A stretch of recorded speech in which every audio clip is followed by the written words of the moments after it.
Welcome to the newsroom. I am Mary Kanu. One person has been killed by an anti-riot police squad as traders of Ogbete main market in Enugu State protested the selling off of his shops by the state government. The Governor Peter Mba administration in Enugu State had sealed some commercial banks and schools of shops for allegedly observing an illegal Monday sit-at-home order enforced by a faction of the proscribed indigenous people of Biafra IPOB in Enugu State and over 5 southeast states.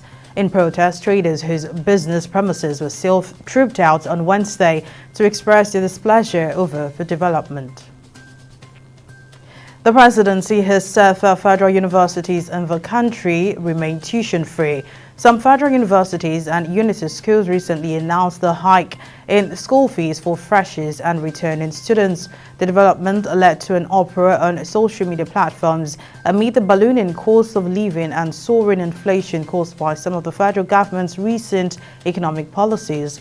In a statement on Wednesday, Dele Alake, the Special Advisor on Special Duties, Communications and Strategy to President Bola Tinubu, said the hike in school fees by some universities are charges for hostel accommodation, registration and other charges and are not tuition fees.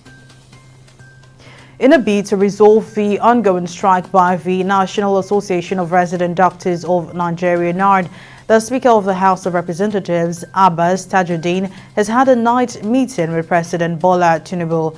Earlier in the week, Speaker Abbas had engaged in discussions with the national leadership of NARD and passionately implored the doctors to suspend their planned strike. Abbas sat down with President Tinubu on Tuesday night, presenting him with an overview of his earlier meeting with the NARD leadership and urged the president to step in and address the concerns raised by the resident doctors, highlighting the importance of their role in the country's healthcare system. The acting governor of the Central Bank of Nigeria, Folashodun Shonubi, says the volatile times in the foreign exchange FX market would soon moderate. Since the float of the Naira, there have been consistent fluctuations in the FX rates with no sign of stability at the official window. Responding to the issue, Shonubi stressed that the Apex Bank has no business with unifying rates. Rather, the bank is to ensure that the unification of the FX market is more effective. On the global scene, Niger President Mohamed Bazoum has been detained by members of the Presidential Guard who have been given an ultimatum by the army. Disgruntled members of the Guard sealed off access to the president's residence and offices and after talks broke down refused to release the president.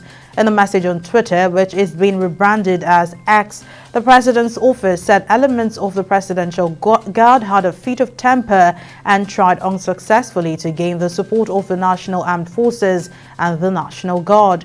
Bazoum was democratically elected in 2021, taking the helm of one of Africa's poorest and most coup-prone countries.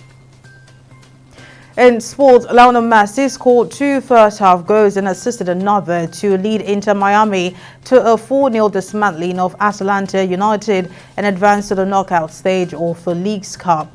After coming off the bench to score a dramatic game winner in his debut on Friday night, the Argentine wasted no time in his first start with the MLS side. With the win, Miami have now won the group in the League's Cup tournament, which is a World Cup-style tournament featuring all teams from MLS and Mexico's Liga MX.